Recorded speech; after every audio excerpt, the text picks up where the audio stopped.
Hey, welcome back everybody. Jeff Frick here, coming to you from the Egen Lounge at the House of Blues in Mandalay Bay. We're here at Google Cloud Next talking all things agentic AI. If you're not on the agentic bandwagon, you will be soon, because that's really the talk. We've moved beyond chatbots and we're really taking this AI to the next level. And we're excited to have somebody on from Google to tell us about how important partners are to this whole execution effort. He is joining us, is Brian Schoepfle. He is the head of partner enablement and workspace customer engineering. Brian, great to see you. Thanks, Jeff, it's great to be here. Absolutely. So let's get into it. Partners and Google working together around this Gemini enterprise.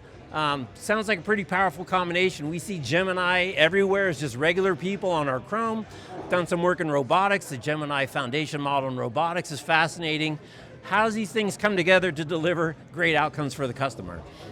Well, I think as you see this technology get more and more mature, become more and more enterprise ready, as we've seen with a lot of our major deployments in public sector already, many of which you've heard about this week, you're watching that transition of moving from an LLM-based approach, basically, which is looking at maybe a chatbot sort of mentality. Right. Early days was about leveraging that enterprise search to democratize access in the organization across the workforce.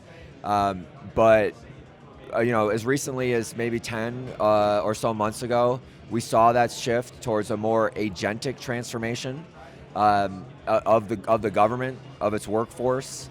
And agents are capable of planning and reasoning and executing complex multi-step workflows. And I say capable, and I'll hinge on that word capable. The platform, the technology of the platform is so powerful, but it's really just a canvas.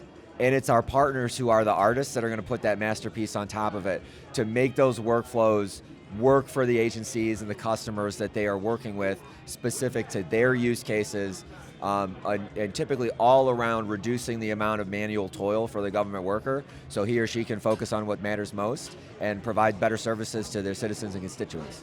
It's such an interesting contrast in terms of the incentives within public sector and the benefits and how they're distributed versus more of a classic, for-profit organization, and the impact can be so much broader. At the same time, maybe they're not necessarily motivated the same way as somebody who's getting a paycheck based on a bonus, based on the performance of the company. So how do you help encourage them to take a risk, to try something new, and to put these things to work and not just say, I not necessarily need to invest that time? Well, I think there are certainly some factors happening in the world external to anything that Google can do that is driving a lot of this need for transformation. I don't think that you'll be able to find me in a government agency at any level, state, local, federal, down the block, that isn't focused on getting more efficient. So I'm not going to go so far as to say the technology sells itself, otherwise we might be having an easier time of it altogether, but absolutely customers want to take advantage of this right away. And the fact that Google does not rely on a so-called gov cloud or completely different networks of data centers, regions, isolated from a commercial cloud, the fact that Google does everything on our quote-unquote commercial cloud, but leveraging assured workloads and some of our controls, being able to provide that same level of security. What that means is, as soon as one of our services becomes accredited, FedRAMP High, FedRAMP Moderate, whatever else, that becomes available to all of our government customers who are running in the same data centers as our commercial customers. Right. So we've been able to bring that speed, as you mentioned, like the things that commercial entities, for-profit entities are trying to do, we've been able to bring that speed to them quicker, I think, than any other cloud. So I'm curious, when you talk about speed of implementation, especially in public sector, right? Those are not necessarily fast-moving organizations, right? Somebody's putting together a capabilities chart and they're putting together an RFP and sending it out, and there's a whole process. How are you kind of breaking the cycle in terms of small size bites, smaller size projects, get those early wins, and kind of break that kind of classic slow-moving procurement cycle? Yeah, I'm not a contracting officer. I'm not going to pretend to be one, but I will say that I've seen many government agencies, and again, at federal levels, at state levels, be able to move very quickly. There are factors that make that possible. One is having a really strong champion within the organization, somebody with the clarity of purpose to be able to say, this is the direction that we want to go in, even if it's like a pilot style nature implementation. But when teamed up with a partner, certainly like Egen, who can come in and deliver day one value, already returning that time to the organization is more inertia to that flywheel that accelerates that transformation. So we have some very forward-thinking customers in the public sector that are working very, very hard to move at a speed maybe that they haven't moved at before. And we can point to some really excellent examples. You've probably heard about the Chief Digital and Artificial Intelligence Office that we were referencing during the public sector breakouts and partner summit. 18,000 agents in the first 6 weeks, something like that. Currently at 40,000 agents deployed on the GenAI.mil platform. Commercial. Wait, say that one more time. How many? Some 18,000, I think, in the first several weeks, and now 40,000 today agents are running on the GenAI. And those are all platform. customer or partner produced agents that have been produced as part of an implementation in a deployment somewhere? Right inside the GenAI.mil platform, which was stood up by the CDAO. And that's 3 million service members and civilian contractors working inside of that agency who are on GenAI.mil and taking advantage of those agents. Gemini was the first frontier model deployed onto GenAI.mil, and we've seen just a tremendous growth. And again, 3 million individuals. That's not just the largest implementation of Gemini for government or Gemini Enterprise in the public sector. That's the largest implementation globally. And that's happening in the public sector. You kind of cut the legs out of my next question, which was going to be, the importance of early wins, right? This is one of many technology evolutions that we've witnessed, but one thing is consistent: garbage in, garbage out on the data, sure. Data integrity, but also the importance of early wins to drive adoption beyond just the freaks on the edge that love the stuff and will try anything. Yeah. What are some of the secrets and tips and tricks or paths maybe of lesser resistance to get some of those early wins that enable to get to these crazy numbers? Partners like Egen are having the most success with our customers when they're not talking about the speeds or the feeds of the technology, right? There's a lot of really great things to say about Gemini, what it can do in terms of its context windows, the way that it is natively multimodal, the list goes on. But the real magic happens when a partner like Egen is in with customers conducting, I would call them use case envisioning workshops, doing that adoption engineering to work with the teams and understand where is the greatest amount of manual toil coming from today. Let's get 20, 30, 100 ideas on the board. And by the end of the afternoon, we're going to narrow that down to some 2 or 3 that represent quick wins to deliver day one value back to the organization. And again, we return that time by reinvesting it into going after more and more complex opportunities. And before you know it, it becomes a perpetuating self-perpetuating cycle, I should say, of continuing to drive innovation and return time back to the organization. That's great. You talked a lot about evolution of partner programs and the role of the partner changing. And I think a great quote I pulled up from you somewhere said, kind of moving from certification first to outcomes first. And maybe there was too much focused on certification. Goodhart's law, right? We focused too much on the measure and not enough on the outcome. But you're seeing a really transformation there to get to the outcomes first and not worry about so much of the other stuff and really focus on delivering that value quickly. Certifications, and especially Google Cloud certifications, I think carry tremendous value. And 2 organizations will have a number of different benefits, both to partners and to those entities that we consider them customers of Google Cloud. They're great for the individual. I think they represent a real commitment. They're not easy, right? I wouldn't. Right. They represent a real commitment to becoming technology experts. But just think about it logically. There's no way that a certification could keep up to speed with the velocity at which we are iterating upon this. And so if your measure of how current you are with the technology is limited to a certification, I think you're always going to be just a couple steps behind, right? So we've really encouraged partners to focus on how can I do the thing? Like rather than the badge of I'm a professional machine learning engineer.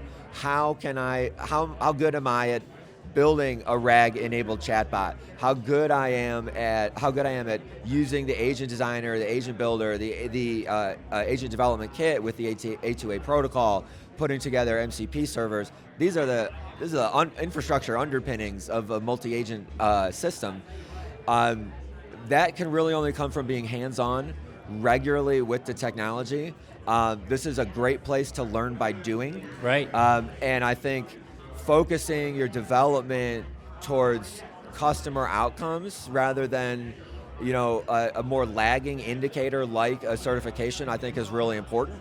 And we have some amazing ways to do that. There's the Google Skills for Partners platform that is kept up to date at a much more faster interval than our certification content can, and provides a lot of great hands-on learning opportunities for partners at no additional cost.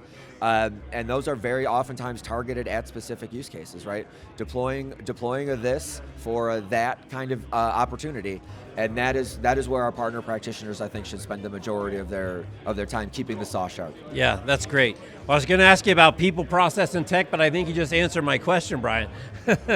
And we all know, right? The tech is the easy part. It's the people in the process that's usually the biggest gate to success. It sounds crazy to say this, given what we know about the technology, but as it comes to the application of this tech in the real world, the development of a chatbot, the development of an agent that performs a couple tasks is relatively trivial compared to making sure the right connectors are set up, making sure that the agent has access to the data that it needs to perform its tasks.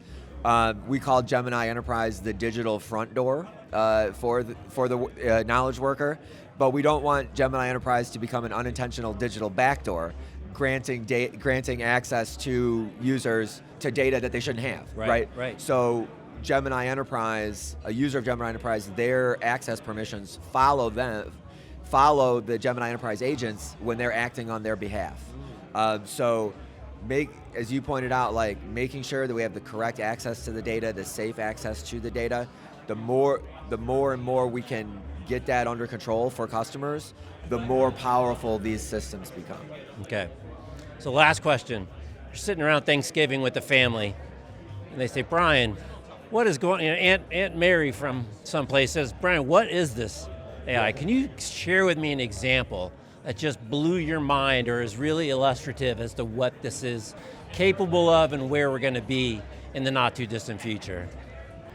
Oh, wow. I can share so many things. I think at one point that I thought were absolutely mind-blowing, and then 10 minutes later with the latest technology release becomes almost trivial or very, just de rigueur, let's say. I think to the non-technologist, and maybe someone who hasn't spent a lot of time in this industry, probably their primary interactions with AI are certainly going to be what they've seen from the commercial side of things. The ability to generate images, the ability to generate a 7-second video or a 5-minute song, something like that. That's a good entry point, but ultimately I think it becomes almost more of a novelty. Being able to explain to Aunt Mary that an agent, if they imagine interacting with Google and Google search in an agentic fashion, rather than just I type in some words and hope that the result, I'll get the results that I want to go look more. In an agentic workflow, Aunt Mary can say, I want to go to Miami for 3 days, and I want to stay in a hotel by the beach, and I want to have dinner at this place, and I want to have dinner at this place. And an agent can take everything that agent knows about Aunt Mary, what she likes, plus the specific instructions that Mary's given that agent, go book the hotel room, go make those dinner reservations, and provide an itinerary for Mary to approve or make changes to. And that's, again, an example of, with just a few simple instructions and an overall objective, you've got a system that is capable of, again, reasoning, planning, and executing a multi-step workflow on someone else's behalf. No C prompts at all. No, there's no reason. There's really no reason for Aunt Mary or anybody else to get into the CLI. To get into the C prompt. And I think also, like, just as magically, let's say Aunt Mary decides she really has a passion for this and wants to build her own app. The same agents are capable of taking natural language instructions from Mary and giving Mary the Python code she needs to do to go deploy it. And if Mary doesn't know how to push that to a GitHub repository, the agent can absolutely do it for her. I love it. All right, Brian, it's going to be a crazy, wild future. It is going to be. It's going to be a lot of fun. It's going to be a lot of fun. And you got to have partners to do it, because it's just too much for one person, one company, and one organization. I think, speaking as a citizen of this great country, I think of the amount of time that I've spent with some government institutions waiting on paperwork, waiting in line, waiting for my number to be called. I'm excited for not only what this is going to do for our customers, but I'm excited for what this is going to do for you and me. Of us. Yeah, through public sector. I know that I don't think that anybody goes to the DMV to have a good time, right? That's not where I like to spend my free time. So if that process can get sped up, I think that benefits all of us, and that's times every government agency in this country. That's so good. That's so good, because the benefits there are so far beyond just one organization. That's such a great mission. Well, Brian, thanks for spending a few minutes. I know you're probably running meeting to meeting today, but getting my steps in. It's Vegas, baby. But thanks for stopping by. Really appreciate the time. Yeah, thank you so much. All right, this is great. He's Brian, I'm Jeff. We're at the Egen Lounge at Mandalay Bay at the House of Blues, Google Cloud Next. Come on by, say hi. We'll see you next time. Take care. Bye-bye.